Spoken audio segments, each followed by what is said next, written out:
This is exactly right. The Hulu original series Furious is now streaming on Hulu and Hulu on Disney+. Starring Emmy Rossum as Alice Black, Furious follows a rookie FBI agent on the hunt for Catherine, played by Lola Pettigrew, a mysterious and calculating female serial killer. While Alice upholds justice, Catherine kills for it, terrorizing the rich and powerful men of New York in her pursuit of vengeance. With secrets that change everything, Alice discovers there's a thin line between hunter and prey. Watch the Hulu original series Furious. Now streaming on Hulu and Hulu on Disney Plus for bundle subscribers. Terms apply. Goodbye. I'm Nancy Glass, host of the Burden of Guilt Season 3 podcast. This is a story about a horrendous situation that destroyed 2 families. It's a scorched earth war that shows just how far someone will go to get what they want. Cindy said I had to choose between the truth and my family, and I had to choose the truth. Listen to Season 3 of Burden of Guilt on the iHeartRadio app, Apple Podcasts, or wherever you get your podcasts. This is Chelsea Handler from Dear Chelsea. Every week, the news gets worse, the world gets crazier, and Yamanika is here to tell whoever's responsible, you're the problem. Do you know I just found out who Sydney Sweeney was? If he got a bunch of women, then I should have a bunch of men.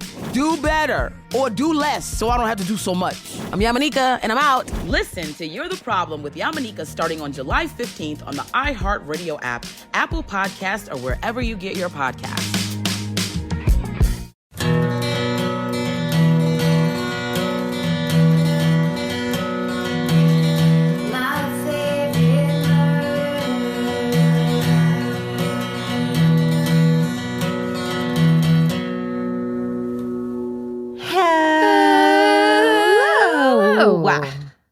And welcome To my favorite murder. That's Georgia Hartstart. Thanks. That's Karen Kilgariff. You're welcome. I feel like I was doing irritating harmony on purpose on that intro there. Oh, that's how tone deaf I am. I didn't even notice. You thought it sounded beautiful? Yeah. Perfect. Like a what? A fairy tale? No. Limerick? No. You know.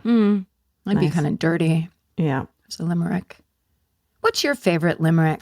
I should have asked you on St. Patrick's Day, but I forgot. I'm not Irish. I don't have one. You know You that. have to pick one. I don't want to. I love them all. How do you choose? Truly, they're all like children to me. What's going on? What do you have to report? Not a whole lot.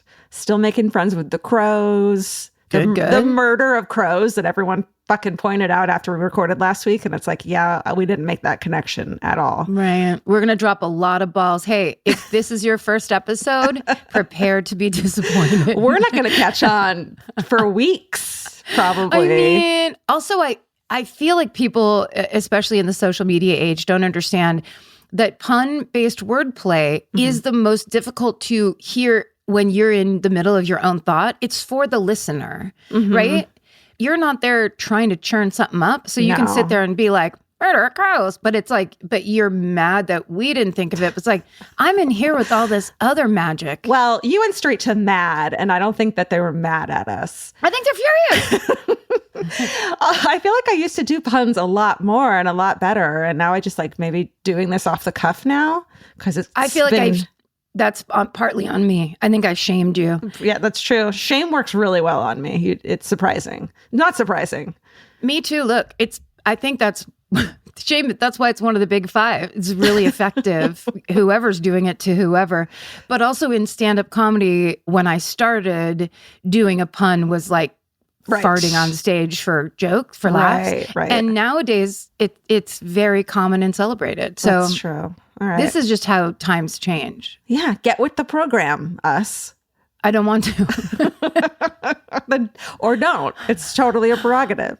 I think I'm turning the program off, and I'm just going to go sit in a quiet corner as a middle-aged lady. Your brain, the program of your brain. Yeah, you got to turn that thing off every once in a while. It's so loud.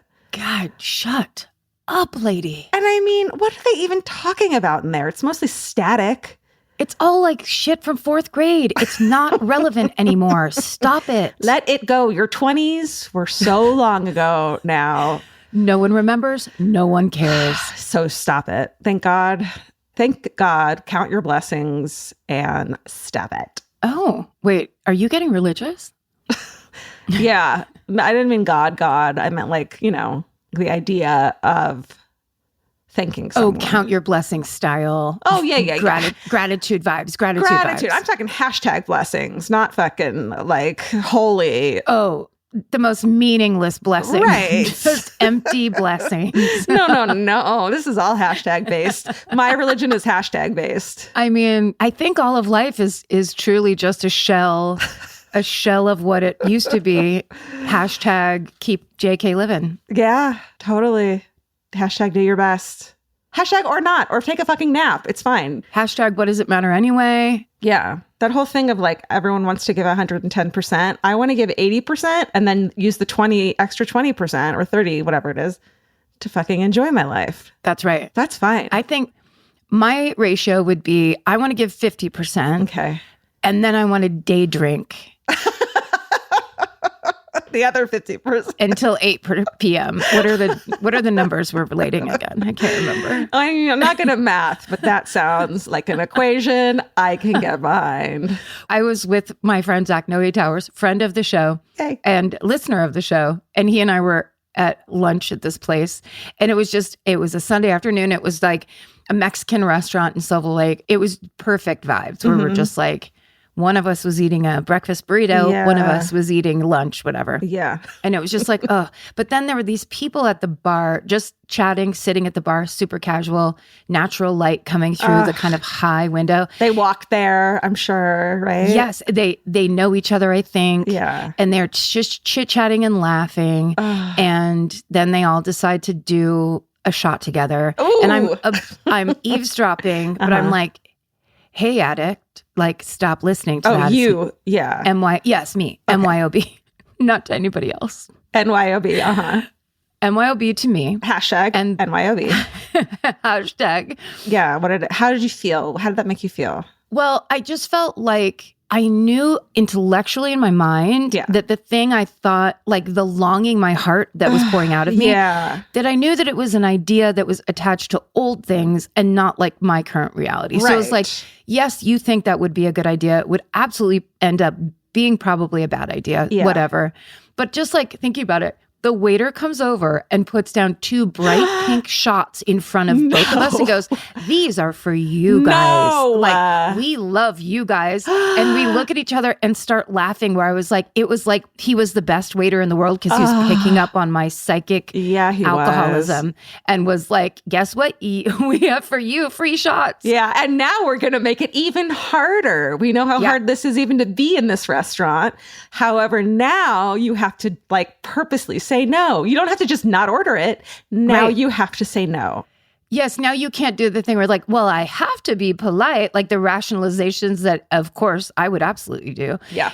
But anyway, luckily, my friend Zach is like, no thanks. It's so hard. But the thing I think about is that Sunday at brunch, you got to leave and then go like do things with your life, Even though it's just sitting on the couch and watching TV, it's still like being present and aware, which doesn't happen when you drink. I mean... Right, because I personally, and I'm only speaking for myself here, although this is going to sound familiar to you, I get up at that bar, I'd finish what we were eating, do them shots, say, we probably need one more. I know where you're going to end up. Right? The drawing room, right? You end up, this is what happens. You're at this beautiful brunch place and you end up down the street at the fucking dankest dive bar. Singing the closest fucking karaoke where people are like, ma'am, I'll tell you what's going on. Stop singing that song so loud at me. Yeah. Oh my God. Ugly. I mean, thankfully, I just don't do shots anymore. I mean, that's just, I can't. How could anybody over, I don't know, what's the cutoff age? 28? How old am I? 43? I'd say 43. Do 43. Here's what's beautiful about the concept of shots. It is a communal, unifying activity. Yeah. It's like everyone putting on party hats. Yeah. Right? But then it's like that hat really affects your brain. Yeah, the hat's a little too tight. That little The rubber band around your chin is kind of cutting off your fucking air supply. Oh, I feel lightheaded. Like, ooh, this hat's awesome. Day nap.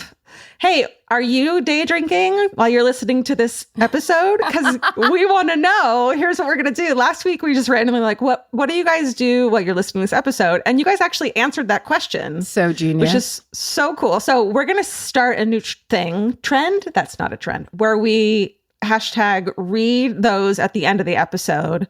So comment on our TikTok, on our Instagram, wherever, and let us know what you're doing while you're listening to this episode, and we'll start reading them. I think the magic of this show is that if Georgia and I just have a thought pass through our head, you guys show up and go like, I will answer you. I'm all about this. And it really is very fun. It's the very fun part of that kind of engagement. So do you want to read your people telling us what we're doing? That Alejandra split up some of the answers so that we could read them to each other. Yeah, let's call it hashtag, what are you even doing right now? In that voice. Perfect. Yep. What are you even? It's confrontational and it's sophomore year. Okay. Hashtag. This one's, I supervise a cemetery in Wyoming. I have a lot of cleanup, leaves, sticks, trash, plastic flowers, etc. to prep for Memorial Day. This time of year, I spend 7 hours with a big-ass backpack blower on my back, blowing debris from one end to the other of this 60-acre property. Wow. Thank Jesus for your, with a G, thank Jesus for your, and a Z. Thank Jesus for your podcast and many other true crime podcasts to get me through this. Hey, you asked, love you all, Lonnie, she, her. Lonnie, we did ask him. We loved hearing it. What a visual. Yeah. You're leaf blowing a cemetery. That's beautiful. That sounds like a Wes Anderson movie immediately. It also sounds like the perfect intro to any true crime series. Yeah. Like, hey, guess what's going to happen to this lady pretty soon? God. She's going to discover something that's going to unnerve the rest of the town. Yeah. But not Lonnie. Lonnie's all over it. But it'll change her life. And then just a leaf blower goes off. Okay, here's this one. It says, what am I doing? Hey, ladies, you asked us to tell you what we're doing while we listen to the latest podcast. So here it is. I was driving to practice to sing in the backup choir for the world-renowned Italian singer Andrea Bocelli, who will be in concert this Saturday night in Indianapolis. And then it just says, there it is, Dan, he, him. Wow. Okay, I love this new thing. What are you even doing right now? What love are you even doing right now? The range, the detail of people's actual lives. It's so beautiful. Oh my God. I love it. I love it. I love it too. It's so good. Yeah, it's perfect. Oh, hey, we also have a true crime. Nope. We also have a podcast network. Yeah, that's true. Do you want to hear some highlights? Good. Here they are. Here they are. Hey, there's a podcast on our network called Do You Need a Ride? It's hosted by, it's hosted by this guy, Chris Fairbanks, and this chick, Karen Kilgariff. No big deal. This week, their guest is the incredible Tig Notaro. Tig's new comedy special, Hello Again, is super funny and available now on Prime. Just what a treasure Tig is. Tig Notaro has been putting out like insanely killer comedy specials year after year. Mm-hmm. I mean, for such a long time. Mm-hmm. This one's no different. We all love Tig. She's a genius. We do. Also, over on This Podcast Will Kill You, Aaron and Aaron are back with their 7th season of the podcast. I mean, just a day one podcast for the Exactly Right Network. Yes, love them. We love them. This week's episode covers chronic fatigue syndrome. Ooh. So listen in, find out if you're suffering, what you can do, what the details are. Do you need a nap? What's going on? Fuck, I love that podcast. Okay. So good. And on That's Messed Up, Kara and Lisa discuss Penetration, an SVU episode from 2010. Their guest this week is J.C. McKenzie, who has played 4 different characters in the Law and Order universe. So make sure to check that out. It's so funny. Sorry, do you mind if I really quick look up J.C. McKenzie just so, because I know I will know who it is? Yeah. Oh, yeah. You've seen this man. Very familiar. Ooh, The Departed and Wolf of Wall Street and The Irishman. Hello, Martin Scorsese loves you. That's a journeyman actor, a working actor. Yep, that's so cool. Congratulations, sir. Oh, and lastly, on episode 3 of Tenfold More Wicked's 11th season, our main character is found burned to death in her bedroom. But then she visits her brother in his dreams. Binge this season right now. If you are not caught up, you don't know what I'm talking about, season 11 of Tenfold More Wicked, you have to hear it. Epic. And over in the MFM store, you'll find an SSTGM and a Murderino beach towel, perfect for the beach. You can also use it at the pool. It's up to your discretion. They're 20% off, and you'll want to get them now before they're gone. That's myfavoritemurder.com. Yay. This podcast is brought to you by Squarespace. Every successful small business starts with someone saying, I wonder if people would actually buy this. Squarespace gives you everything you need to find out. From consultations to events and experiences, you can showcase your skills with a customizable website designed to attract clients and grow your business. With Squarespace's collection of cutting-edge design tools, anyone can build a beautiful, professional online presence that perfectly fits their brand or business. Get paid on time with professional invoices and online payments. Plus, streamline your workflow with built-in appointment scheduling and email marketing tools. Head to squarespace.com/murder for a free trial. And when you're ready to launch, use offer code MURDER to save 10% off your first purchase of a website or domain. Goodbye. I'm Nancy Glass, host of the Burden of Guilt Season 3 podcast. This is a story about a horrendous situation that destroyed 2 families. It started more than 7 years ago when Cindy and Kenny were 2 40-somethings who had just gotten engaged. Days later, they walked into a scorched earth war they never saw coming. Turn around and place your hands behind your back. The cops came into my house and threw me in jail. And to Cindy's surprise, her fiancé Kenny was charged with abusing one of her children. I never once doubted Kenny, and I always doubted the accusation. On Season 3 of Burden of Guilt, you'll hear a story about the lengths someone will go to in order to get what they want. This case has got to be one of the most despicable. Listen to Season 3 of Burden of Guilt on the iHeartRadio app, Apple Podcasts, or wherever you get your podcasts. In the middle of the night, Saskia awoke in a haze. Her husband Mike was on his laptop. What was on his screen would change Saskia's life forever. I said, I need you to tell me exactly what you're doing. And immediately, the mask came off. You're supposed to be safe. That's your home. That's your husband. Listen to Betrayal Season 5 on the iHeartRadio app, Apple Podcasts, or wherever you get your podcasts.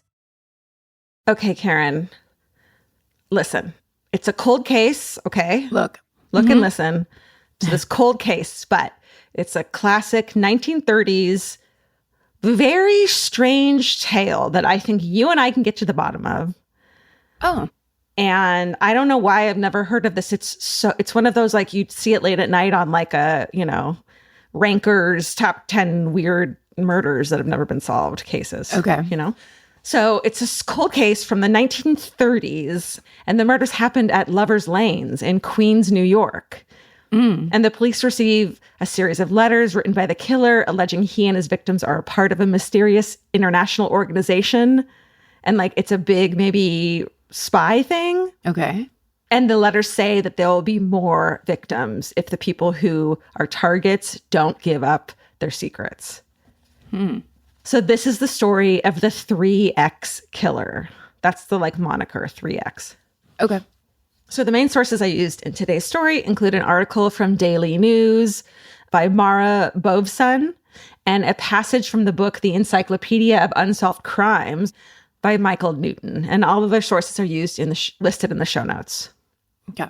Okay, get ready to put your detective hat on. Okay. So it's 1930. Here we are. 39-year-old deli owner Joseph Mosinski is living in the Queensboro of New York City with his wife and 2 kids. Unfortunately, he's also having an affair and has a mistress.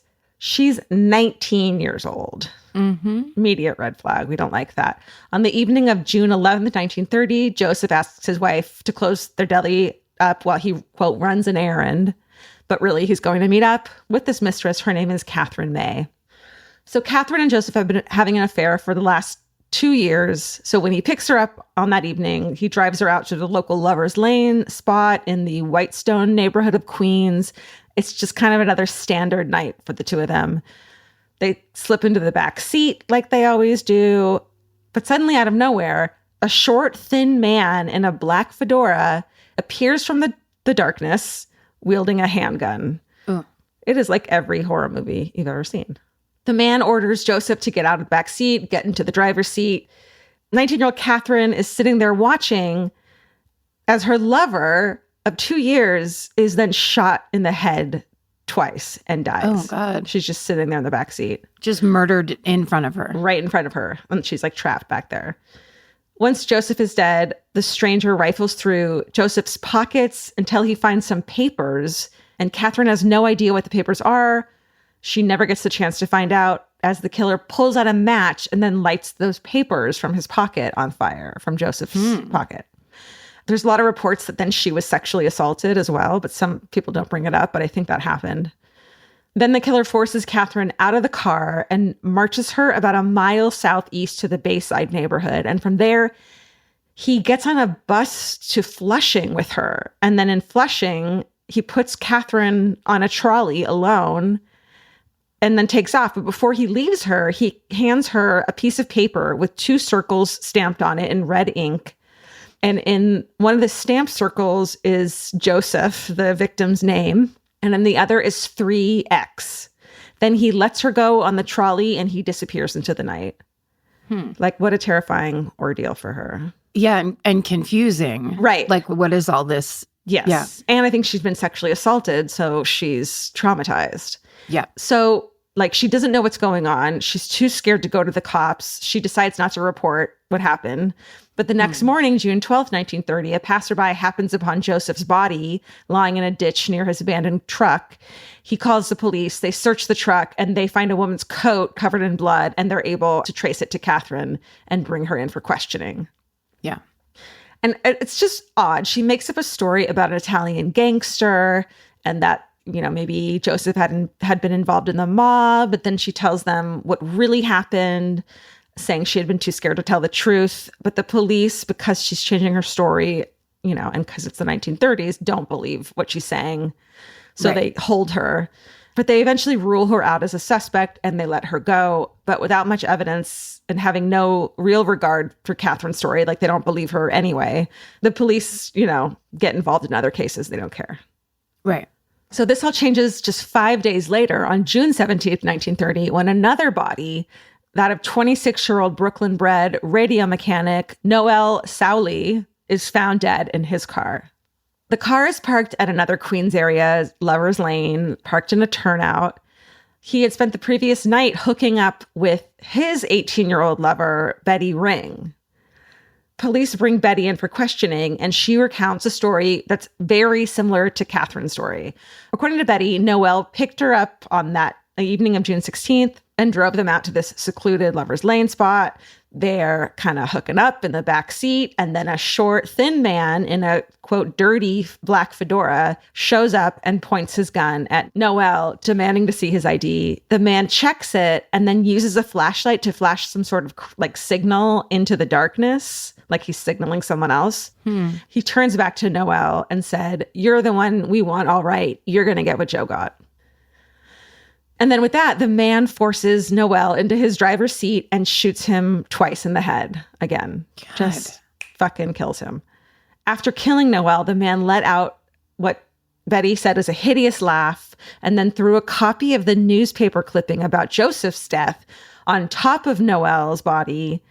He sifts through Noel's pockets. He finds some mysterious pages, which Betty describes as looking like an electric company bill. So like nothing she could recognize as important. And the killer then cries out, "I have it," like he's yelling to whoever he flashed his flashlight out. So then he directs his attention to Betty. We're all assuming to sexually assault her. She says at that moment she could tell that his face was pale, wrinkled skin, piercing, creepy eyes. Quote, "They were eyes that never blinked, like the eyes of a fish swimming through water." Yeah. And to her horror, the man leans in to try to kiss Betty, but she holds up her cross on her necklace. What's a St. Joseph medallion? Because that's what she had. Oh, yeah. That's just a little, it's basically, it kind of looks like a little pendant. It's like a little silver pendant, and it has a picture of St. Joseph on it. And I think he's the one, whatever. There's all kinds of saints and they all help you with different things. Well, he fucking helped her because this guy was like he stopped. He could tell that she was Catholic, and because of that, he backs off. Wow. Which is wild. Yeah. So either he was a demon, yeah, a true demon, right, or he was also Catholic guilt. Ugh. But just as he did with Catherine, the killer leads Betty, takes her out of the car and walks her away after she just watched her fucking lover get shot to death. He didn't just run away from the scene. He brought her into the city. He puts her on a bus. But before he departs, he leaves her with a piece of paper, rubber stamped with 2 circles in red ink. The first circle has Noelle's name and the second 3X.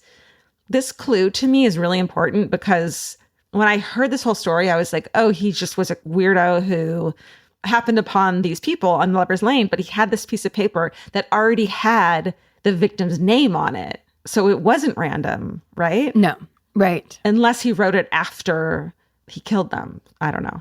But it sounds like the way the women are reporting it, this is all part of the plan, right? Yeah. He's looking for a certain person, finding him, throwing down, this is his business card of... But with the person's name on it, which sounds like it's premeditated, because on both of those victims, he went through their pockets, saw their ID, so he could have written their name down after the fact and then handed it to her. But don't you think that the women would mention that?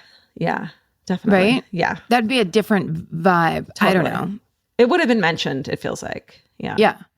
Because one feels like a kind of a murderer going crazy, and one feels like someone with a plan that's executing a plan, maybe. Yeah. Well, the police, when they heard about it, actually thought that it could possibly be an escapee from the Creedmoor Asylum, which was close to the scene of one of the murders.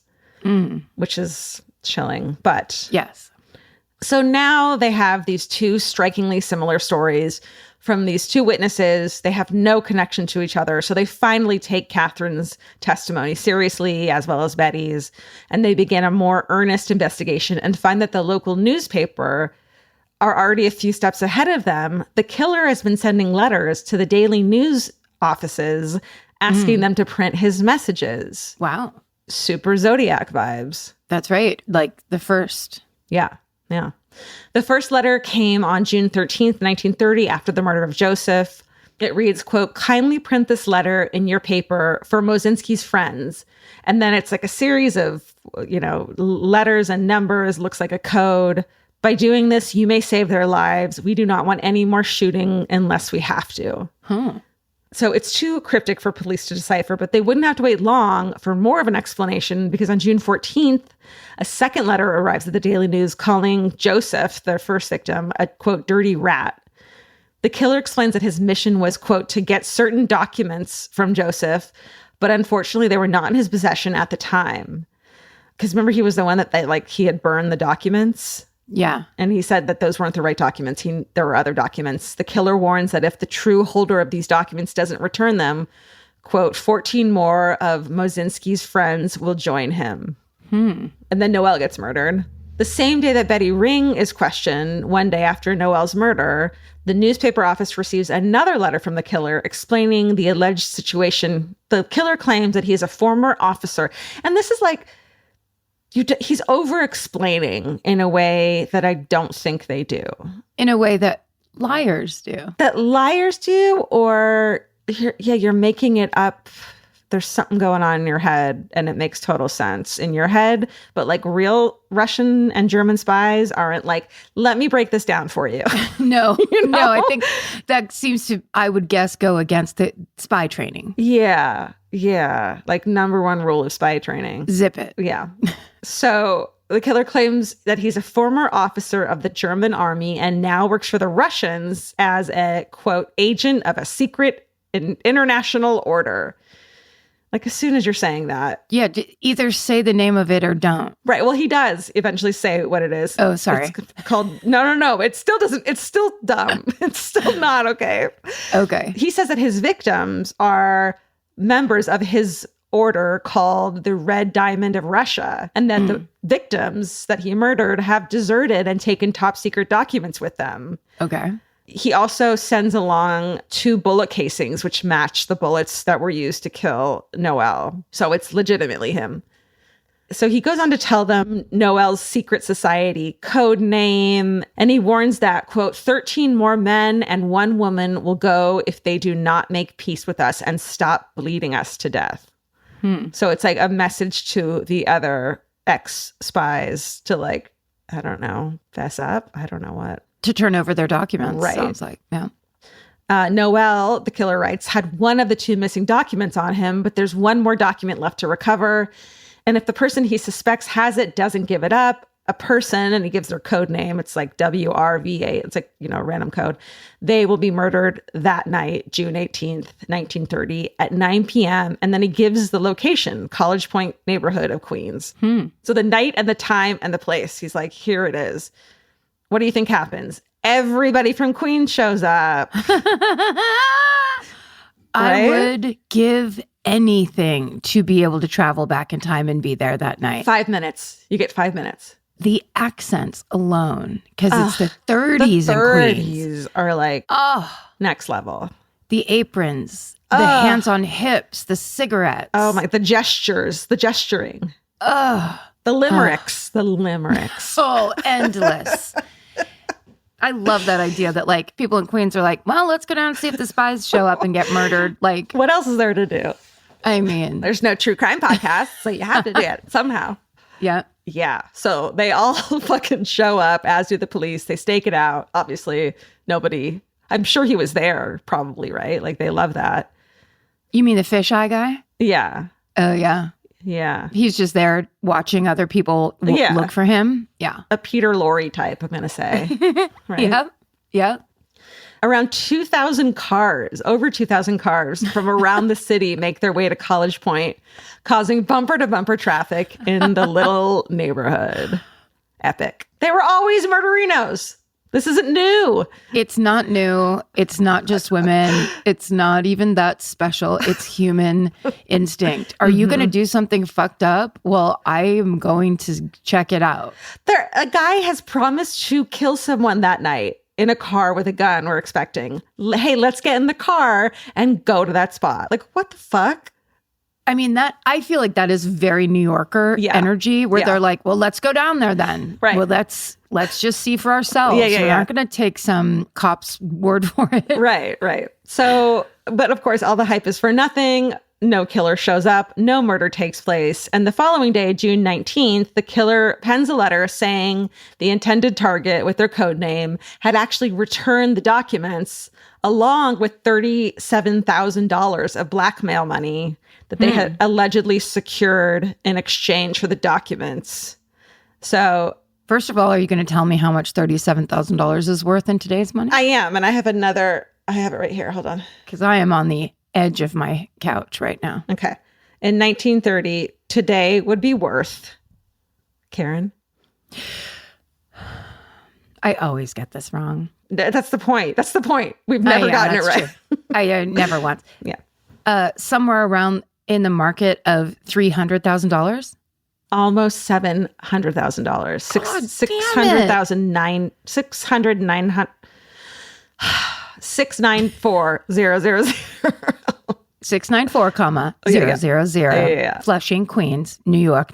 So even more. Yeah. I think everything was a penny back then. I mean, for real. Another weird detail that like will help us solve this is that Joseph, the first victim, had a month before his murder deposited $8,000 into his bank account. And remember, he owns a deli, and you know how much $8,000 was worth back. Well, was it somewhere around $250,000? $150,000. Fucking.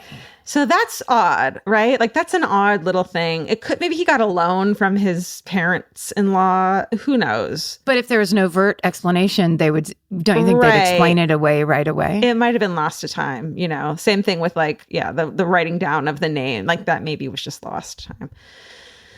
Okay, now that means that both of these missing documents have been recovered, right? It's over. No, apparently there's a third missing document now because Joseph Mozinski's, this brother of one of the victims who lives in Philadelphia, he gets a threatening letter from the killer a few days later on June 21st, He accuses Joseph's brother of hiding whatever document Joseph was supposed to have. And obviously this guy calls the police immediately because he's like, I'm actually not a spy and don't have these documents. What the hell's going on? And the NYPD expand their search for the killer to Philadelphia, but they don't find anything. So that evening on June 21st, 1930, another New York publication, the New York Evening Journal, your favorite. Yeah.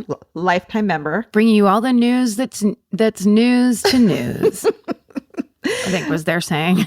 Yeah, that's what it was. They get the killer's final letter. It says, quote, "My mission is ended.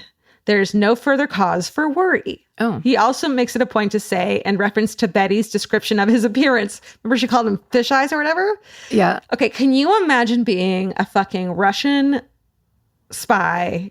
You're like diabolical, you're a murderer, you're getting documents, and someone calls you fish eyes. And so in the letter you write to the newspaper, you say, quote, "I have no fish eyes. The police have fish eyes. They have been wrong from beginning to end." Like, dude, guess who has fish eyes? Such an amazing burn to be like, I don't have fish eyes. The police have fish eyes. Right. They're wrong. Like, what is happening? I bet you if they're, training spies somewhere, that they're just like, try not to do a lot of chit chat in the letters to the newspaper when you're threatening and blackmailing. Here's a great idea. If a witness says you look like something, tell the newspaper you don't actually look like that. It's not true. Work on your reactivity because it'll bring you down. If you get real sensitive about your weird unblinking eyes, they have you. You know? That's it. Come on. But apparently not. The end of the letter states, quote, "Do not let anyone fool you. If any more letters come, they're fakes. It is settled." And it's true. Some fake letters come in later and they like arrest people for it. But he never, doesn't seem like the killer ever appears anywhere again. Huh.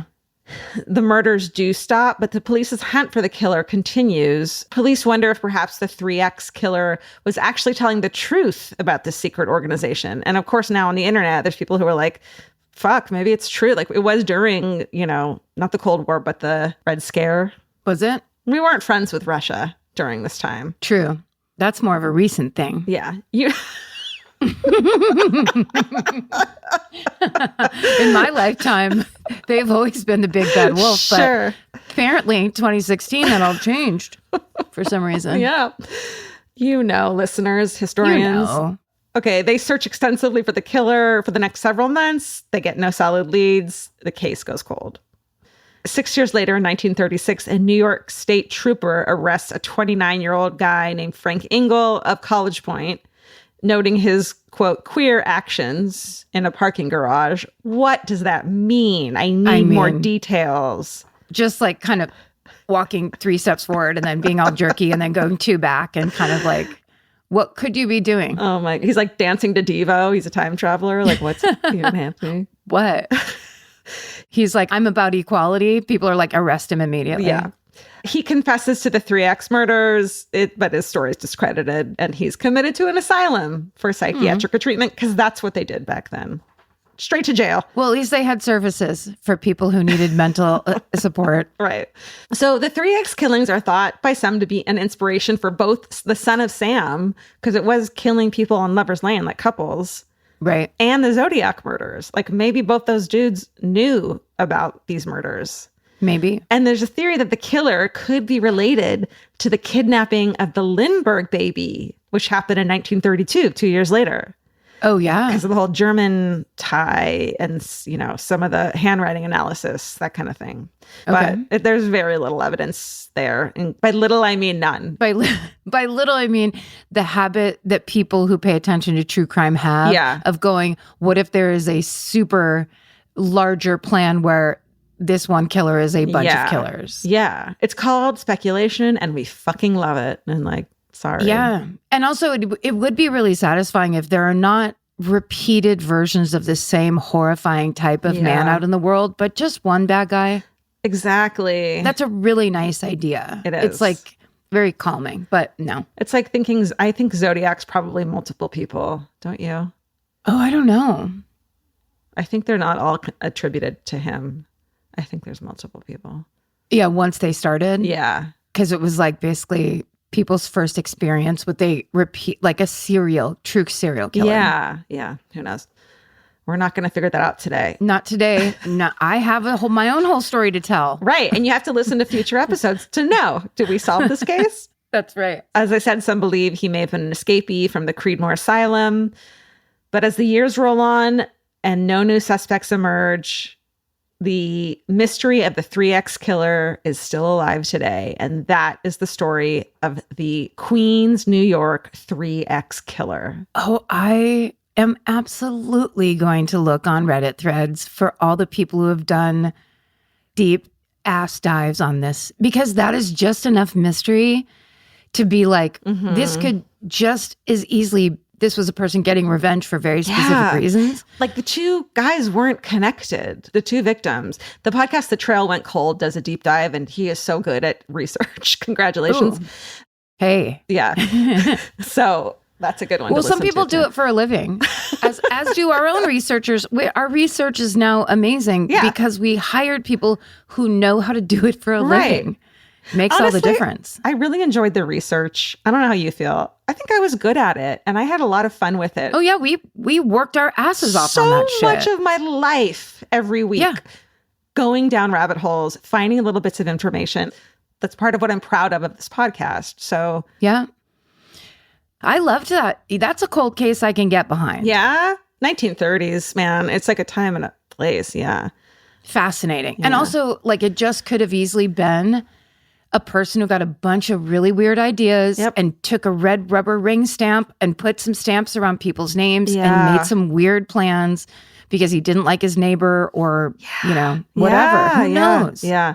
Like he took the first guy out because he actually that was his neighbor and he hated him. And then he had to do another one to cover the fact that it was just a neighbor he hated. Right. Because they would have found that out. So then he made up this whole fake thing about, you know, being a spy. Yeah, he tried to take maybe a personal vendetta and make it into like this is an international espionage thing. So the cops wouldn't be onto him. Yeah, maybe.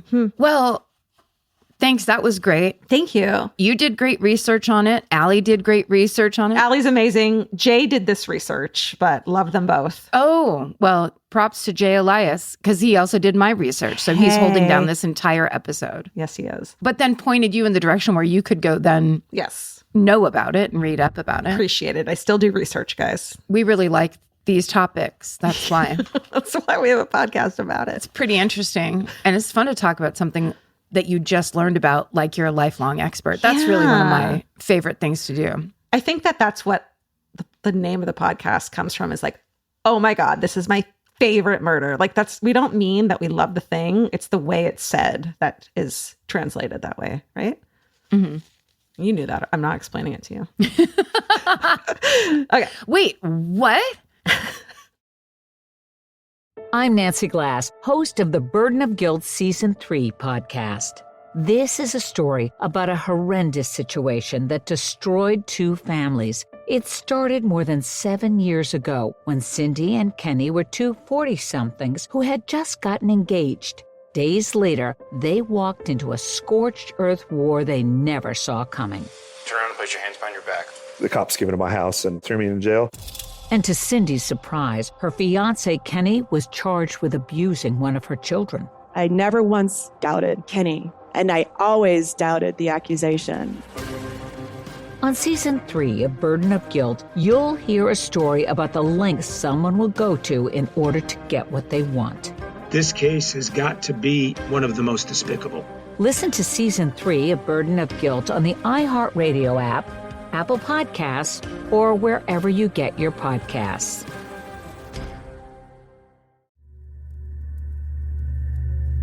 There was no anything inside those eyes.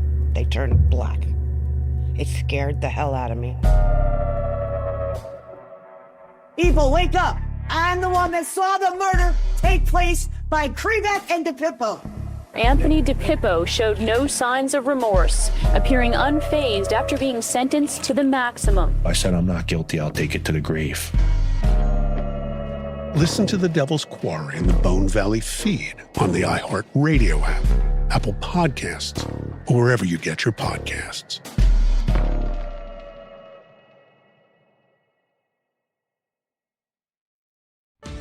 Joy is essential, and it's also elusive. But now, there's a new and exciting way to start your journey toward a more joyful existence. Joy 101. If you're craving inspiration, support, and useful tools to maximize your joy, tune into these candid, uplifting, and moving on-air chats. Listen to Joy 101 with Hoda Kotb starting June 10th on the iHeartRadio app, Apple Podcasts, or wherever you get your podcasts. Okay, so this is also a little bit of a left turn. Not that we really have to take one after that story, but I find this so compelling, and I would love to watch a movie about this. So I'm going to tell you today about the most prolific art thief in modern history. Who? Right? Well, I'll tell you. In early 1994, a 22-year-old Frenchman named Stéphane Breitwieser. Now, his name is pronounced differently in different forms of media. Yeah. And some people pronounce it Stéphane, but then I've also heard more native English-speaking people pronounce it like the classic Stéphane. Yeah. I'm just going to do it that way because I'm going to end up doing it. Like, yeah. I'm gonna request Stéphane. Stéphane, I think that's truly the pronunciation. Instead of me pretending I have an accent that's like French-Swedish. It would be weird. Okay. So a 22-year-old Frenchman named Stéphane Breitwieser and his girlfriend, 22-year-old nurse's aide, Anne-Catherine Kleinklaus, the two of them are visiting a museum called the Museum of the Friends of Tan in northeastern France. The two of them are both art lovers, but Stéphane grew up rich and he had priceless works of art in his house because of that. So he has a particularly strong attachment to the visual arts and the finer things in life. He loves like this kind of art. Congratulations. Right? So as he's walking through this museum with his girlfriend, he sees something that stops him in his tracks. It's a hand-carved flintlock pistol from the 18th century. Wow. It reminds him of an antique weapon that his father used to own. Obviously, there's some nostalgia there, but it's also very beautifully made.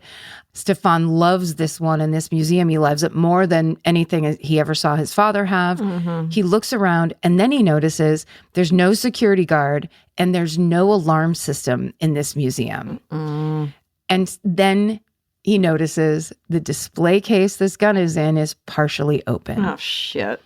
So he points it out to his girlfriend, and he says that he tells her he doesn't think that this pistol belongs cooped up in this stuffy museum. Okay. He thinks it should be with someone who would truly appreciate it every day. Him. 3-range guns. Great idea. Yeah.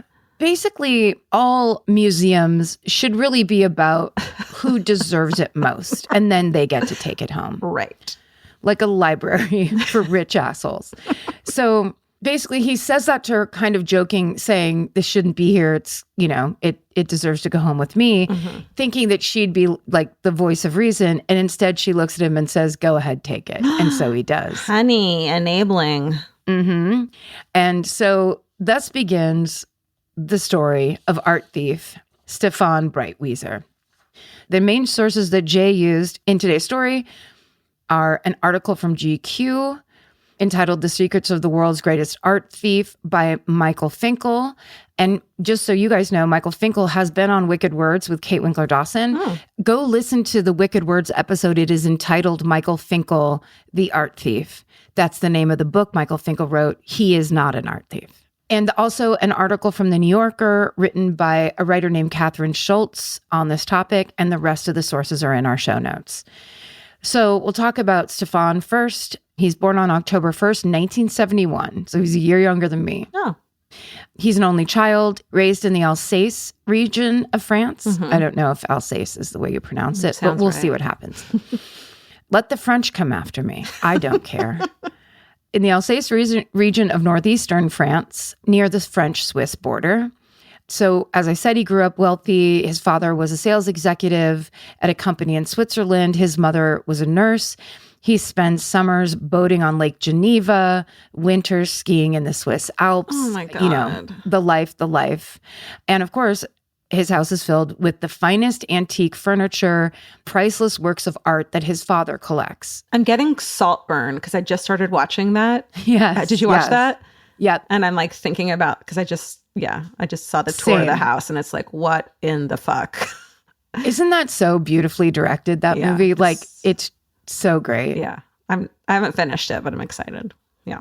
And that really must be quite something to grow up in a house where you are surrounded by the most beautiful things people ever made. Yeah. In all time, And essentially. like when they walk through that one room and there's like old, classic expensive portraits and he's like, ancestor. It's like those portraits that are worth millions. That's your fucking great uncle. Or I mean, I can't even. It's your relative. Right. Aunt Carol, Uncle Martin. Look at him. Can you imagine?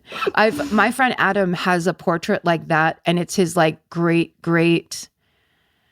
maybe great grandmother. And it is such an amazing, I'm like, this is the greatest painting I've ever seen because it's a gold frame, all black. She's wearing black. Yeah. She looks furious. Yes. She looks like a Puritan. And it is like hilarious, but also incredibly scary. She's a goth. She's an original goth. She's like she's what the goths are gothing about. She's a Visigoth. So she invaded the goths. Okay. So for Stéphane, art is one of the highlights of his childhood. He's infatuated with beautiful objects, unlike everybody else who hates beautiful objects. It's like a set point for him at an early age where it was his passion and he really did love art. And also because of that, rich people have it bad too, everybody. Do they? Because it sounds like he's got some, what's the word? Privilege? Yeah, but also like that things belong to me no matter what. Like, Entitlement. Oh, hell yes. This is a story of entitlement, I think. For sure. But his parents they want him to go to college and be a lawyer. He's really, really smart, but he doesn't like school. He is seriously introverted. He has virtually no social life. Even though when he was boating and skiing all through his childhood, he usually was alone. Oh, he's like crying while he was boating and skiing. That's so sad. Just the saddest little skier making pizza with his skis and like trying to, he doesn't he is one of those kind of, maybe deep down he was like a frustrated artist himself, but he had a hard time like understanding or getting along with other kids. It was like a mismatch for him. He didn't like sports. He didn't like video games. He didn't go to parties. He had a little bit of a temper. So it was kind of, I think maybe like you're saying, there's a chance it was like, he was an only child of rich people. Sure. So that can't be. Not easy. Yeah. Not great for the personality and for the flexibility. Definitely. So he basically he wants to spend all of his time in museums and exploring archaeological sites, which apparently there are a bunch of in the area that he grew up in near the French-Swiss border. So ultimately, Stéphane winds up dropping out of college after just a few years. And then I wrote in all caps, no shame in that. Hey. Been there, are that. Some of us have done it. And more no shame, moves back in with his parents. Sure. He gets a job working as a security guard at the Historical Museum of Mulhouse, where he studies exactly how museum security works. And he learns a couple key things. One of them is guards tend to focus more on the patrons visiting the museum and less on the art. So they don't necessarily know exactly what pieces are on display. They're just watching people. Also, the museum security cameras at that time were sometimes fake. If there were visible wires, he put it together that probably meant they were real. But if they were just like a camera sitting up there was a chance it was fake. Same with when my ex worked for Bed Bath & Beyond. Those were fake cameras, dude. You know what's not fake cameras? Target. Everyone says that was like a TikTok going around where it's like, do not steal from Target ever. Yeah, that makes sense. So on the last day of his security job at the Historical Museum of Mulhouse, Stéphane steals a 1,500-year-old Merovingian belt buckle. Fuck. And is like, talk to you later. And no one notices that it's gone in any kind of timely way. So like something small, that's smart. Yep. Nothing comes of it, essentially. Yeah. But then in his personal life, everything changes when he turns 22 and his parents get a divorce.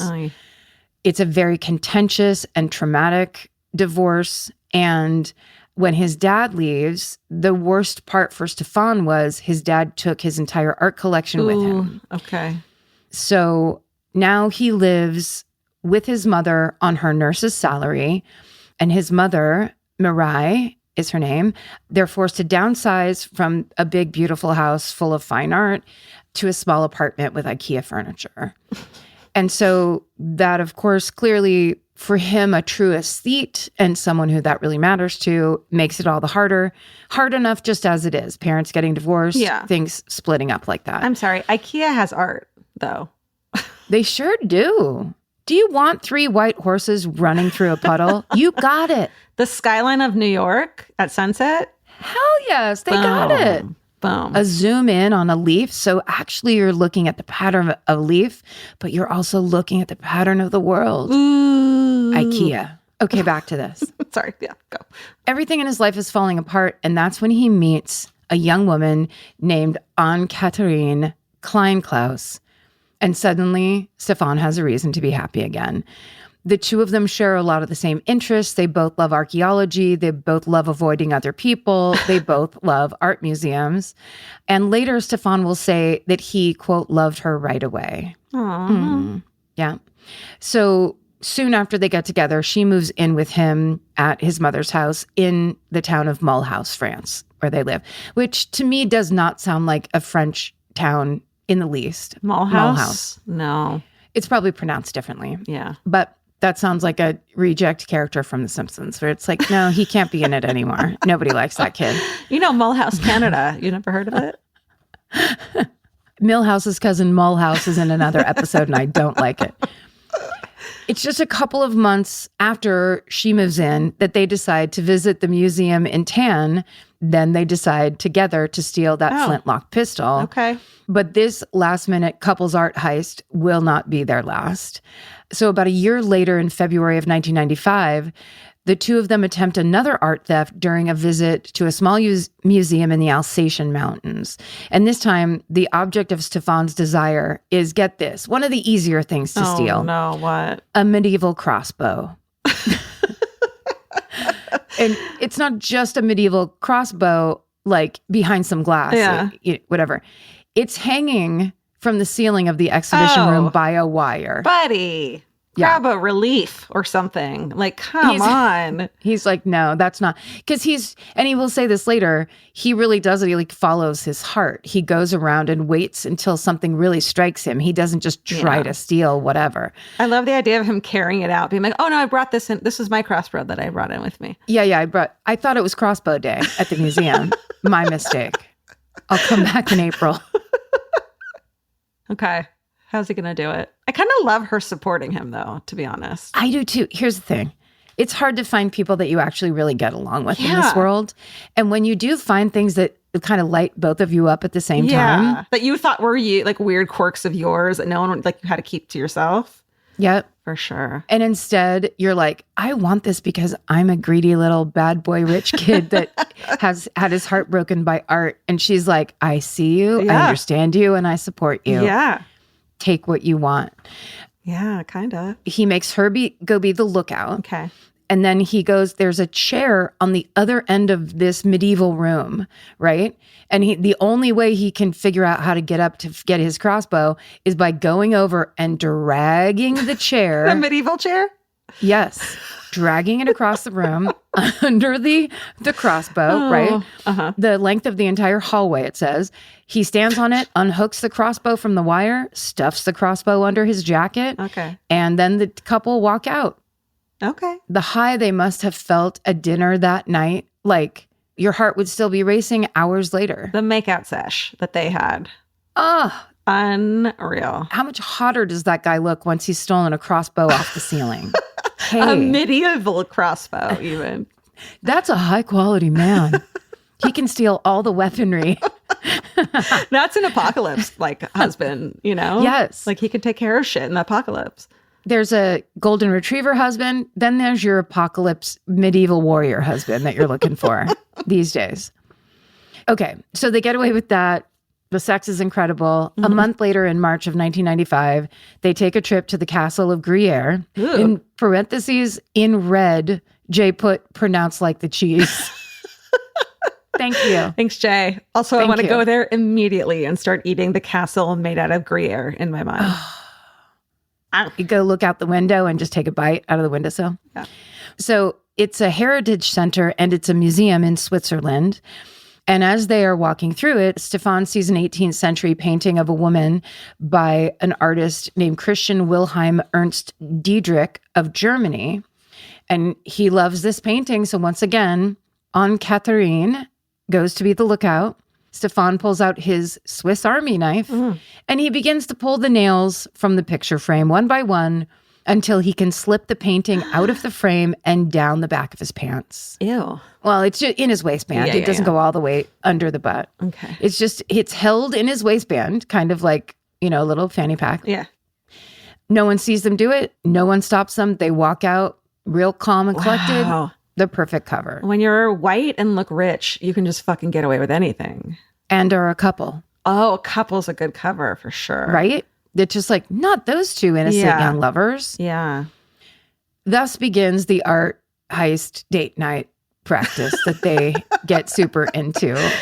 Venturing out to museums or art shows nearly every single week to steal a new prized possession. Oh my God. I'm like excited for some reason. I know, right? It's terrible. Don't do that. But it's like... It's bad and they're being bad and wrong, but there's something about the we're doing it as a team that's very appealing and cute. And we're like in our early 20s and we're making dumb, big, make the biggest mistake you can then.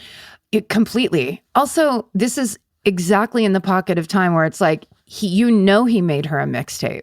Dinosaur Jr. is on that shit. Fucking The Cure. Oh my God. Oh, every Cure song is like their song for sure. However far away, I will always love you. Okay, so. Yeah. So the stolen art starts piling up so high in their little attic apartment that they can barely keep track of all their new treasure. And the more he steals, the better he gets at stealing. So how does he get away with it for so long? Because he basically follows a couple rules for him that he makes up for himself. And basically the overall rule is keep it simple. Don't make elaborate plans like you're in the movies. Because the more obvious you are, the more risk you draw to yourself. Yeah. So in Stéphane's opinion, the best thefts are the ones that happen right under everyone's noses and kind of like improvisationally. So basically he and Anne-Catherine always go to the museums around lunchtime. They just go up and buy their tickets, all normal and natural, because he realized it's less crowded at lunchtime. Like people come in the morning and leave for lunch or come after lunch. Yeah. So it's less crowded and the security guards are switching shifts. Oh. So it thins out the security staff and gets rid of witnesses. Yeah. And the only tools Stéphane ever brings with him are his Swiss Army knife. And then if it's cold enough to justify it, a big coat to hide the art in. Also, he never goes in with a plan to steal anything in particular. Like I said, he waits until he sees something that catches his eye. Then he sees if he can formulate a plan based on how many security guards are around, where the item is being displayed, where any cameras might be, how many patrons flowing in and out of the exhibit. And he basically tells himself, if he truly loves this piece, enough so that he's the one that should have it, that should give him the courage necessary to pull off the theft in plain sight without getting caught. In addition to loving the piece, Stéphane aims for items that are on the smaller side so he can smuggle it out of the museum easily. So sculptures and other 3D objects can be no more than the size of a brick. And then the painting should only ever be about 1 foot by 1 foot in size. He believes it's important for him to remain patient and never try to cut the painting out of the frame, because damaging the art itself in order to steal it is an insult to the artwork. He has to either be able to remove the painting from its frame in full and not fold it or roll it, or he's not going to take it. So he has a lot of interior kind of respect-based rules because he loves the art so much. So I think that's at least one little check in his pro side for that part. It's kind of beautiful in that way of it really is for the art for him. Yeah, he's not trying to resell it for the highest value. It's he wants these beautiful things. Yeah, he just wants to have it. Yeah. He wants to have his childhood back. Just go to therapy. Men will steal art from every museum in Switzerland and France before they'll go to therapy.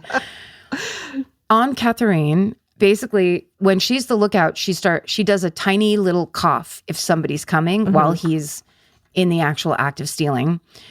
So that's how he knows. So when he starts to go for it, he just goes for it. He unhooks it from the frame or cuts it off the ceiling or whatever. He gets it, he hides it, and then the couple walks calmly out of the museum. They go to their car. They always park in the museum parking lot or nearby parking lot where anybody else would park. And they drive away at or below the speed limit always. Yeah. Stéphane knows that no matter how smooth his approach at stealing the item was, the security response will always be fast. So he knows they have to get out of there fast and also calmly so as not to attract unwanted attention. So they have really mastered this, obviously, because he's not getting caught as they're doing it. Yeah. And last but not least, Stéphane never ever sells the artwork he steals, ever. That's not just how most thieves get caught, but to Stéphane, it goes completely against the whole point of stealing art. He wants to have it so he can look at it. So, as someone who collects dumb old stuff, because it makes me happy to look at my collection of Ray Bradbury books from the fucking 70s or whatever, I get that. Hell yeah. Yeah. Any little thing I see, whether it's like at a vintage store or in a thrift store or like at a yard sale, if it actually reminds you of something from your childhood that matters to you, right? That's an antique. That's a treasure. Or it brings you a little bit of joy every time you look at it. Yeah, that's nice. the point. Yeah. My shit just costs $10. It's not in a fucking museum. Yeah. But it should be. But shouldn't it be? Okay, so sticking to these strategies pays off so well that Stéphane starts stealing more and more. And by February of 1997, he steals a 10-inch tall, 400-year-old ivory statuette of Adam and Eve, ironically the perfect symbol for his inability to resist temptation. And he steals it from the Rubens House Museum in Antwerp, Belgium. So the next weekend, they head over to Zurich for an art fair, and Stéphane steals a silver and gold 16th century goblet. Wow. He has pretty fancy taste. So soon after that, he's never like, ooh, this matchbook. I swear to God, the way Stéphane feels about like 16th century goblets is honestly how I feel about a nicely designed matchbook at the front of a restaurant when you're leaving. Karen, how am I just figuring this out or finding this out? I feel like I'm just finding this out through the self-discovery podcasts allow. You love a matchbook. It doesn't have to be old. It's just like when you're leaving a restaurant. No. Do you like it better when they're in the little box that you can take out a single match rather than a matchbook, right? Well, it feels like I don't see matchbooks as much as the boxes anymore. And it feels like I have a matchbox from the restaurant Kismet. Oh, yeah. It's a beautiful little design. So it's like you have a tiny piece of art. Okay. But then if you want to light a candle, look no further. Every time I see a bowl of those, I go, Georgia, you don't need more matches. Because I always end up just throwing away matches at the bottom of my purse because I needed them. But then doesn't your little baby hand go grab two anyway? Because it's free. I'm like, you don't need them. Stop it. You don't need them. But now I'm going to do it. You do need them. Okay, so after he steals the goblet, he goes to the art fair in Holland. He swipes 2 more items from 2 different booths. One, he steals a 1620 painting of some swans in a lake. I would love to look at that. That would be kind of great. God. He steals that while the booth vendor eats his lunch. Then he goes over and finds a 17th century painting of the sea, and he steals that right out from under that vendor's nose. I don't love stealing from individual people who probably hopefully are insured, but maybe not. You know what I mean? Right. Yeah, because it's not a museum. It's not like this was donated by this billionaire. Yeah, or whatever. and it's fucking insured up the butt, you know? Right. So, okay. Yeah. And also, because now we're just getting into straight up shoplifting stuff you like. Right. Yeah. Exactly. But I think these habits at like an art fair, such up close and personal places, it's just his daring is increasing with his success because he's just not getting caught. So he thinks he can do it. The couple take a break for a few weeks before they head to Belgium, which is Stéphane's favorite place to steal art. He says that the city attracts him like a lover. And so there in Belgium, he steals a still life painting by Jan van Kessel the Elder, one of your favorite painters, Georgia. Absolutely. Then they head off to Paris to steal Renaissance paintings. They commit a small heist in Holland and 2 more in Belgium. Jesus. It's a spree at this point. Yeah. And each time they steal, Stéphane and Anne-Catherine make a clean getaway, but the missing artwork doesn't go unnoticed. Of course, every theft is reported to police. Police attempt to piece together the puzzle of who is stealing from museums and how the sheer volume of these thefts suggests to police that either one of 2 things is going on. The cases are unrelated and just basically art theft crimes are trending upward right now, or there's a large organized network of thieves who are working together to heist it up from museums. That's all they can imagine. Which is kind of reasonable because it doesn't make sense why these 2 people can just walk into museums and steal over and over. Also, they must have some money if they're traveling like that, right? She's like a nurse's aide. So he gets money from his mother. She brings the paycheck into the relationship. He does not work. He literally sits in their apartment and like looks at his art. Okay, bro. Okay, so as police gather witness testimonies, they ask witnesses to describe anyone suspicious that they saw on the day of the theft in either the museum or art fair, wherever they are. And as they do this, they start to realize no one is sure about who or what they saw. The descriptions of potential witnesses provide basically rough sketches at best. And at one point, police find video footage from a French museum that captures Stéphane in the act of stealing, but the video is so grainy that it does not help them make an actual identification. At one point, police do suspect that it's a male and female couple working together, but for some reason, they guess that the couple's age is much older than the 2, so nothing comes of it. They get no leads out of that. And this whole time, the police in all these jurisdictions are relying on London's Art Loss Register, which is the biggest, most reliable database for stolen art from all across the world. And according to the register, over 99% of art thieves steal with the intent to sell and make money, which is like slightly less than 100%. So it's like, yeah, that makes sense. That other 1% like gives it away as gifts, probably. Right? Yeah. That's the people with the Robin Hood complexes who are just trying to impress Jesus. So the police keep their eyes on the art market, waiting to see if any of these many stolen pieces come up, and they never do. So it's like they have nowhere to go. So meanwhile, upstairs at his mother's house, Stéphane and Anne-Catherine share the small attic apartment. And it's, of course, a very small and modest space for them to live in, but the decor is not. I'm sure. They're lining every inch of the walls are stolen masterpieces heisted from museums all over Europe. So on this wall over here, there's Dutch master Adriaan van Ostade and France's François Boucher and Germany's Albrecht Dürer. All of these names would super impress art students and people who work at museums. The shelves are stacked with goblets, platters, vases, and more, all of them made usually out of precious metals. Closets are filled with antique weapons and instruments and books.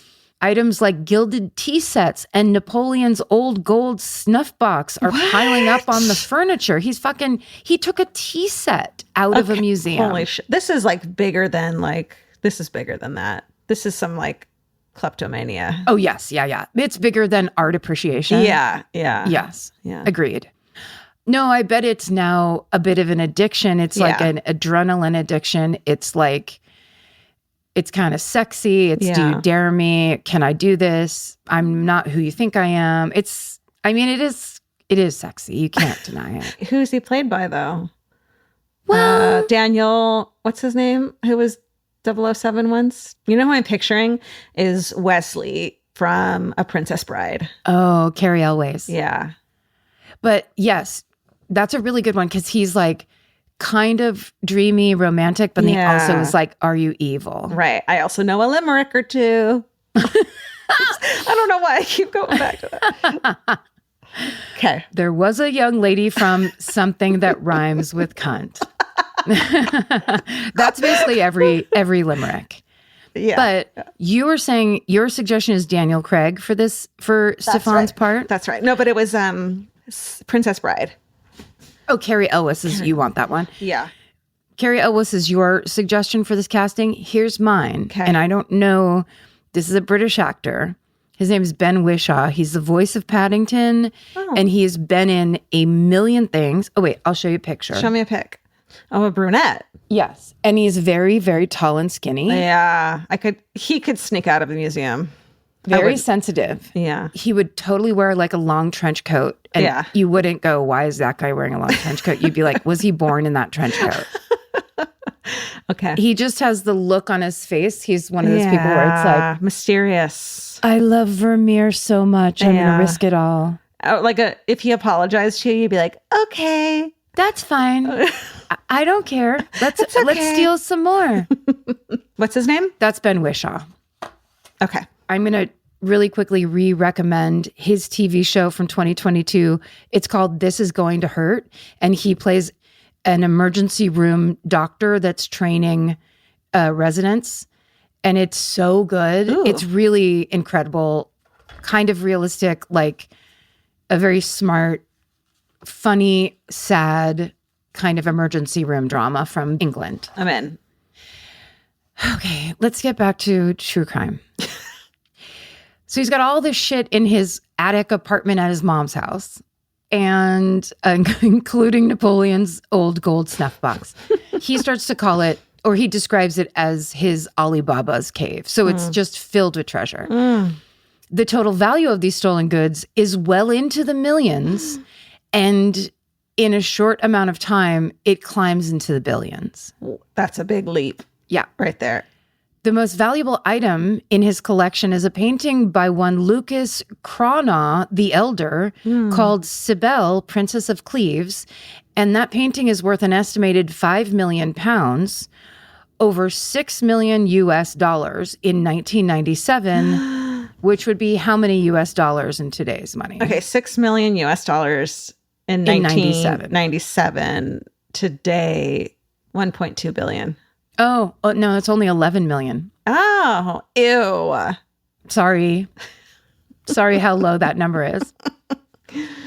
I don't really know how numbers works, like beyond you know that. What? So I don't know. Neither does Stéphane. Both of you don't care. You're not about that. You're not about monetary value. That's for the great unwashed. Mm-hmm. You and him are more interested in the artists' biographies, their mentors, their inspirations, their techniques, their styles. So after Stéphane steals a piece, he spends hours researching its background. He's also big into research himself. With no internet, probably. So that's kind of like right. Cool. It's late 90s. Yeah. He reads books. Imagine. He goes into the background. He familiarizes himself with the work in its historical context. He's clearly unemployed, so he has the time to do all of this. Whether it's his motivation for stealing or the way he justifies his stealing, or both, Stéphane is genuinely passionate about art. His mother, Mireille, meanwhile, has no idea what is going on just above her head in her own house. The couple leaves their attic apartment locked. They do not have visitors, and Mireille does not go upstairs. Every night when the three of them eat dinner together, Mireille is totally oblivious to the fact that just in the second level of her own house, there are what will end up being billions of dollars worth of stolen art piling up. Jesus. So as successful a thief as Stéphane has been, he has had some close calls. The first one had nothing to do with actual theft. It happens afterwards when they're walking back to their car and they find a cop writing them a ticket. And instead of his old rule of laying low and being low key, he actually argues with the police officer, and he ends up talking his way out of this ticket, all while carrying pieces of a 16th century wooden altarpiece in his waistband under his jacket. Oh my God. So brazen? Is he getting brazen? Is he getting confident? Is he turning into a different person like Jim Carrey's The Mask? That's what it seems like. And he's also a dude in his early 20s that's just fucking getting away with crime. So he obviously feels immortal. It's like Audacity on tap is what's happening right now. Yeah. It's that entitlement issue that you mentioned earlier. Yeah. It's become big now. He's arguing with cops with stolen shit in his pants. Oy vey. The second close call is far more threatening. They're on a visit to an art gallery in Lucerne, Switzerland in 1997. And the two are disappointed to find they are the only people in this art gallery. Mm-hmm. So, of course, Anne-Catherine begs Stéphane not to steal anything that day. They're far too exposed. Plus, there is a police station directly across the street. But what am I about to tell you right now? He did it anyway. Yep. Because he knows best. Right. And he can't help it. Right. So he swipes a painting by Dutch painter Willem van Aelst, but it's too warm outside for him to be wearing a jacket. So he simply tucks the painting under his arm and starts to walk out of the museum. Bro, let one go. Well, it's like, are we at the tipping point where you can't handle this anymore? Right. You can't handle your own success. You can't actually handle this much power. It is intoxicating. And now you're just high on your own supply. Yeah. And she doesn't trust you anymore. And that's. Yeah. You're not being a team player. Yeah, if she doesn't get to have any input about when you should or shouldn't do something, then fuck you. You're like on your own. You'll get no small cough from me, sir. But for the first time in his art heist career, an art gallery actually stops him because he has a painting under his arm walking out. And that gallery worker drags the couple across the street to the police station. They're held, questioned, fingerprinted. They both spend the night in jail. But the next day, they actually somehow convince the cops that this was their first time stealing anything and that they will never do it again. They walk away with a slap on the wrist. What? For stealing from an art gallery? Yeah. And also stealing like an old, if it's a Dutch painter that's in a museum, that's an important painting. You didn't steal a fucking Maybelline lip tint, like Georgia did. Like I did when I was a juvenile delinquent. It's different. It's a different class. Yeah. It's different. And here's how you know it's different. You're high as a kite doing it. That's the difference. Wait, me or him? Oh, I meant him, but whoever it applies to. Yeah. I want to include everybody. However you get your stealing high.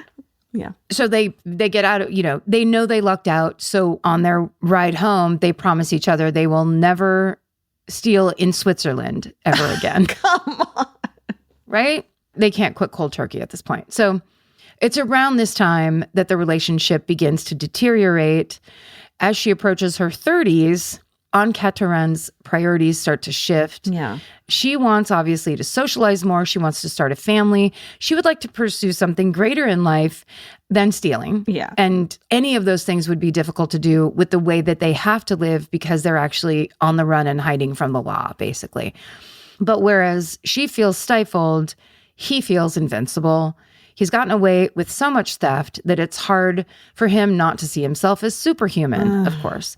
So the two fight more and more, and Stéphane just decides to strike out on his own. So he starts doing larger heists alone, including literally lifting a 150-pound wooden carving of the Madonna and Child from a local church in broad daylight. Jesus. Literally. He doesn't give a fuck at this point. And men who think they're invincible are dangerous. Yeah. Especially around art. What? The only thing keeping him safe is the lack of witnesses in this situation, which was just pure chance. Yeah. Anne-Catherine wants the thieving to stop, but the best she can get out of him is a promise that he will wear surgical gloves while he's stealing so he doesn't leave fingerprints, but she has to steal them from her work to give them to him so that he'll wear them. Oy. So it's great. It's a great situation. They had never worried before about leaving fingerprints because they'd never been arrested before. Right. So now that they were actually in the system, they would be able to be found if they were to be arrested again. Of course, Stéphane can't keep this promise. On November 19th, 2001, he comes back from a thieving trip at the Richard Wagner Museum near Lucerne, Switzerland, where they promised not to steal anymore. Ooh, And he comes back with a 16th century bugle horn. but they already have one. What the fuck? So Anne-Catherine's pissed because she's like, what are you doing? Yeah, you didn't even need this one. You're now doubling up on 16th century bugles. You're not starting a ska band. You need to chill. Yeah. Stop it. Also, yeah, you've gone far past loving art. Also, he didn't wear the gloves. So there's no way his fingerprints weren't left on the display case where he stole this from. So the next day, which is November 20th, 2001, the two of them drive back out to the Richard Wagner, I bet it's Richard Wagner Museum, sure. but I'm saying Wagner, to go erase those fingerprints, which I bet you was like a final straw argument that she made him do, right? Yeah. Because the plan was that she's going to go in alone and wipe away the fingerprints with a rag and some rubbing alcohol because he would be recognized since he was there alone the day that the thing went missing. Oh, honey. She begs him to wait in the car. Of course, he refuses, insisting that he's going to walk around the grounds. Oh, dude. But what he does, like a weird addict, is she goes in to clean up, and he stands outside and watches her clean up through a window. But a man walking his dog sees this dude staring into the museum window and goes, that's weird. And so he goes inside to tell an employee he thinks there's some strange behavior going on outside. Yes, thank you, sir. Oh, because guess what? This sir is a journalist who has recently himself read about the stolen 16th century bugle. He's like, and this is where it was stolen from. And here's this guy acting weird. I'm going and I'm going to tell. Amazing. So finally, a hero. Never mind your own business. Just fucking. Yeah, exactly. Get in there. Well, especially if you're a journalist, it's your job to not mind your own business. True, so you can handle it. He can handle the power. Unbeknownst to Stéphane, now the man is inside the museum telling the workers and security or whatever about this suspicious behavior. An employee looks out the window, recognizes Stéphane from the day before. Not only did he fail to use gloves when he stole the bugle, but he stole it when he was one of 3 people in the museum that day. All the old rules are out the window with this guy at this point. So Anne Catherine overhears these 2 men talking about Stéphane looking through the window and acting weird. And hey, wasn't yesterday the day that the bugle was stolen? She panics. She walks out of the museum at much faster pace than she normally would. She's trying to get out there and warn him. But as she walks outside, a police car pulls up behind Stéphane and they place him under arrest. She, though, was smart enough, and please keep this in mind for all of your future heists and endeavors, she had the car keys. So he gets arrested, and she basically melts into the background, turns around, gets into the car, and drives home. And she's like, and that's that for me. Yeah. Stéphane's arrested. He is now in custody, and he tells police this is just a one-time theft. He doesn't have a lot of money, and he just wanted to get his mother a nice gift for Christmas, so he stole her a 16th century buglehorn. Of course. But the problem is the police run his prints. They find he's been arrested for stealing art once before.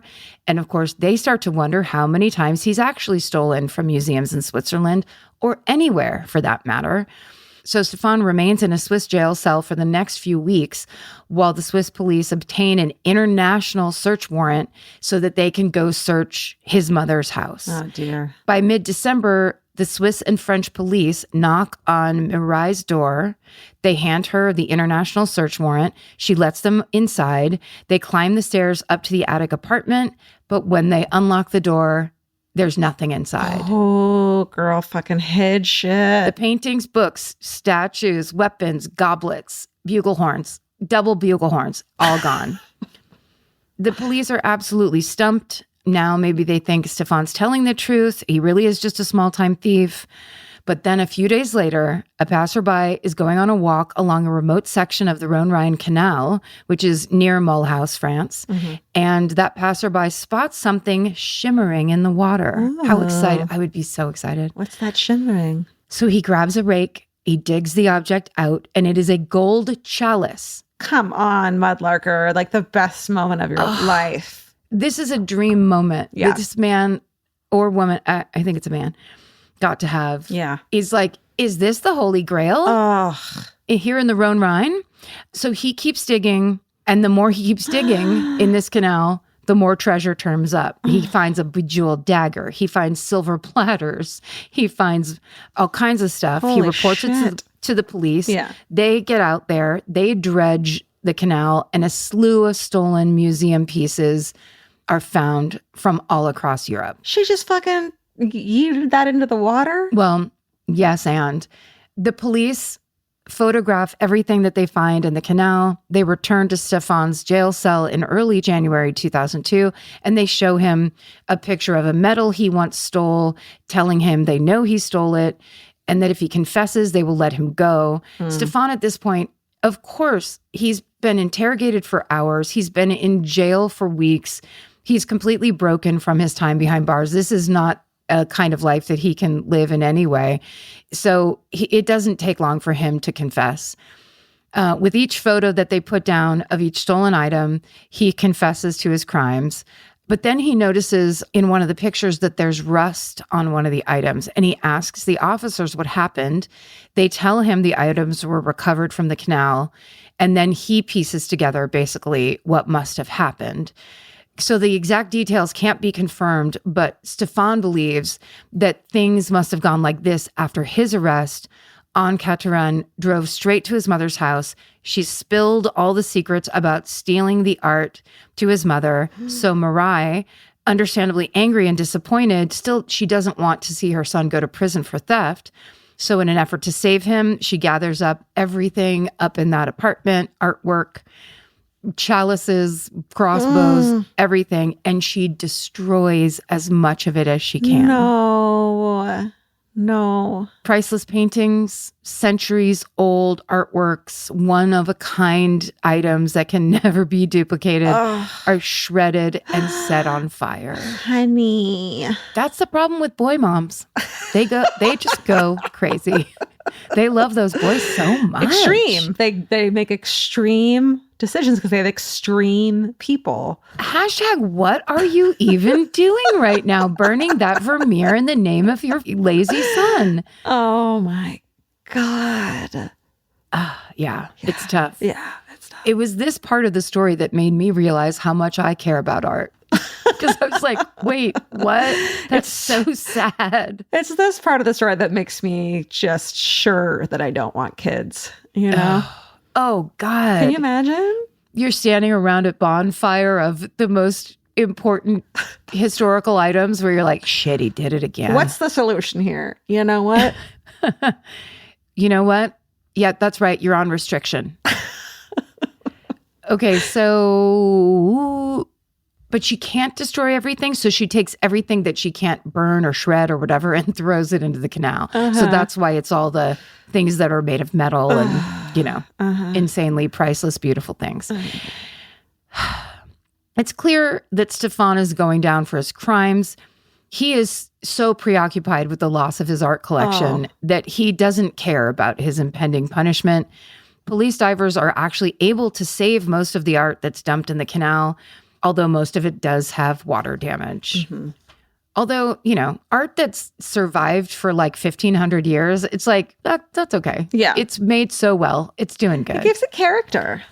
I mean, it's been through something. Aside from the works dumped in the canal, there are at least 60 other pieces, mostly paintings, that are never recovered. Oh my God, honey. They're all presumed destroyed. Stéphane is so devastated by the loss of the art that he actually attempts to kill himself and is put on suicide watch. Whoa. So it's not like put on personality thing. This is a truth about him as a person. He truly did it all for the love of the art and to have the art. But it's also his fault that they're all now destroyed. Yeah, that's tough. That's irony, baby. Yeah, it is. So he is first tried in Switzerland, where he's found guilty. Then he's extradited to France, where he's found guilty again. He spends 2 years in prison in each country for a total of 4 years. He's released in 2005 at the age of 33. I know. That's all he got? Yeah. Well, yeah. So Marai admits to destroying the stolen art, although she claims she had no idea what it was worth. Okay. But here's the thing. I know what she's saying, right? And she couldn't have truly known the exact number.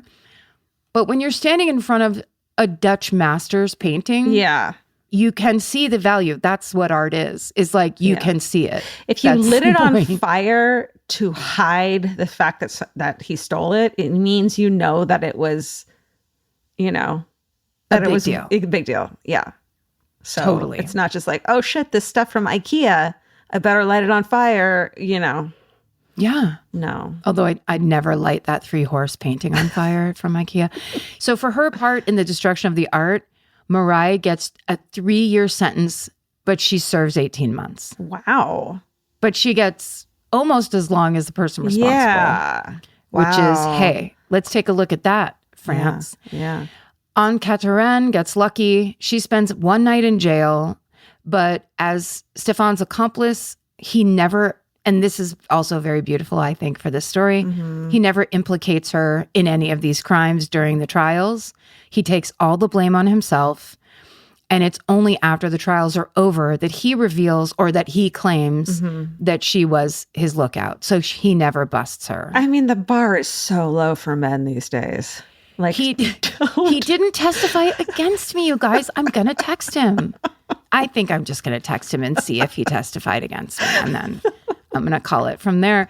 When all is said and done, Stéphane Breitwieser has stolen roughly 300 works of art from 200 different museums between 1994 and 2001. The total value of everything he's stolen during this time is estimated to be between 1.5 and 1.9 billion USDs. Dude. One of the conditions of his release in 2005 is that he is not allowed to enter a museum or an art gallery ever again. How do you enforce it? It's impossible. That's the good faith. His picture up in the back. Like he bounced a check. Yeah. Oh my God. So he goes by this guideline. He listens for a little while, but not only does he go back to visiting museums, he gets right back to stealing art the first time he lays eyes on something that he loves. No. It starts with a theft from an art gallery in Belgium. It ends with a 2011 police raid on his home once again, resulting in the recovery of 30 stolen pieces of art. He is put on trial again, and in 2013, he's given a 3-year sentence. He's released in 2016. He's promptly put up back on police radar when they find him trying to sell a stolen antique paperweight on eBay. So now he's actually selling it. So the police keep tabs on him until they have enough evidence to issue another raid on his home. This time they find Roman coins stolen from an archaeology museum and 163,000 euros stashed in buckets. Wow. The perfect place to put euros. He's arrested again in February 2019. He's tried in March of 2023. Hey. Last month. Hi. Nope. This is 2024 right now, what we're in. I'm so sorry. He's tried. That's horrible news. God damn it. He's tried a year ago.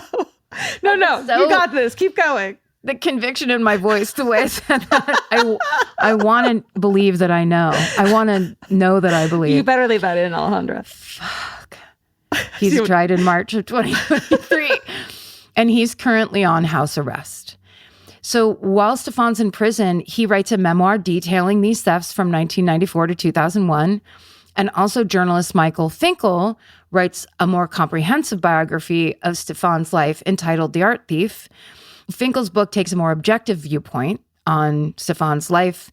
Both books make his motivations clear: to hold beauty in the palm of his hand and to be what Stéphane remembers fondly as feeling like, quote, the master of the world. Yeah, it's so weird to think that you deserve to feel that way by stealing other people's shit. And that is the story of art thief Stéphane Breitwieser. Wow. Epic. Yeah. An epic tale. An epic tale that when it was pitched to me, and I feel like Alejandra, did you find this one? Yeah, I found this one. Good one. Good First of all, job. congratulations. Because it was like art heists. And I was like, well, we kind of know how art heists go, right? Yeah. It's like 3 big paintings. And Alejandra's like, just you wait. It's almost like he was a shoplifter, not a heister. Yes. You know? And it's also like he took it so he could see it all the time, but it's like, friend, you could go to the museum and see it every day if you wanted to. But for some reason, owning it, was part of it. It's status. It's excitement. And it is kind of like, it's like saying this is supposed to be mine. So I'm going to make it so it is mine. I will appreciate this more than anyone else. So I refuse to let anyone else see it. I mean, or just mine. It's like that. Yeah. Mine. It's me on TikTok Shop. Mine. Wow, great fucking job. Thank you. Amazing. What were you doing? Were you art heisting while you were listening to this? Let us know. If you are shoplifting while you're listening to this podcast, George and I would both like you to know. We joke a lot, but like, be careful. Don't get in trouble for something dumb. Not worth it. Not worth it. It's way worse for you than it is for like whatever little plan you think you're. Yeah. You're better off without it. This is not convincing. I'm not convincing myself as I'm trying to give this talk. That's what's sad. Should we do one last Where Was I? And then yeah. We'll start this trend. We can do a Where Was I when I was listening? What are you even doing right now? What are you even doing right now? At the end of every episode. I'll go first? Yeah. I guess when we were talking about like, what do you do when you listen to this podcast? I said, maybe you're painting your nails. Mm-hmm. And someone wrote in, I just listened to episode 423 and dropped my nail polish when Georgia said we were painting our nails while listening. And the title is, I spilled my nail polish, Georgia. Love you, ladies. No name. Aw. Sorry. We'll call them Nail Polish Jones. Here's the one I have. Hi, team. Forever listener and not first-time writer. You just asked, what the hell are we doing while listening? You promised not to snitch. But I'm okay if you share. I was assembling an IKEA bed with my infant napping in the next room. I like playing with fire. Kind regards, Krista. Krista, boy mom. This is... and IKEA. Boy mom. I don't know. She's a boy mom. But here's what I love. This is such a reverse lens backwards. Like when you guys listen to this podcast, you're picturing us talking to each other. Yeah. But now we get to picture you listening. Yeah. I love it. I do too. Please let us know what you're even doing right now. I was going to try to fold this right into a please stay sexy. Oh, well, we should because this has been 2 fucking hours. Oh, 222. And stay sexy. And don't get murdered. Goodbye. Elvis, do you want a cookie?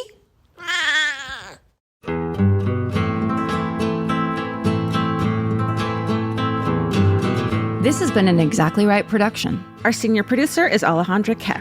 Our managing producer is Hannah Kyle Creighton. Our editor is Aristotle Acevedo. This episode was mixed by Liana Squillaci.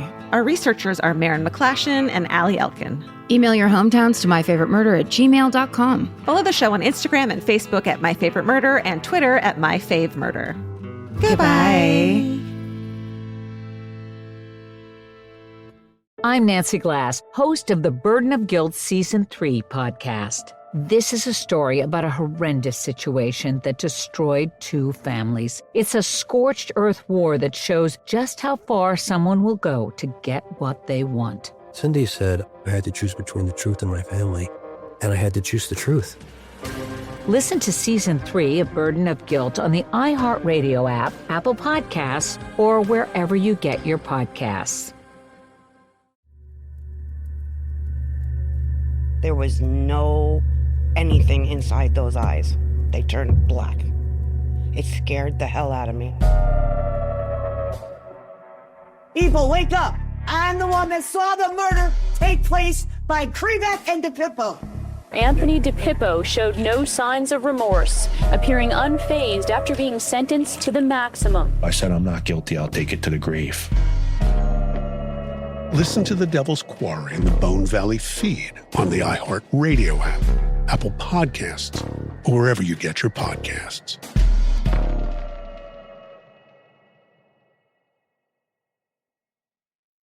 This is Chelsea Handler from Dear Chelsea. Every week, the news gets worse, the world gets crazier, and Yamanika is here to tell whoever's responsible, you're the problem. Do you know I just found out who Sydney Sweeney was? If he got a bunch of women, then I should have a bunch of men. Do better or do less so I don't have to do so much. I'm Yamanika, and I'm out. Listen to You're the Problem with Yamanika starting on July 15th on the iHeartRadio app, Apple Podcasts, or wherever you get your podcasts.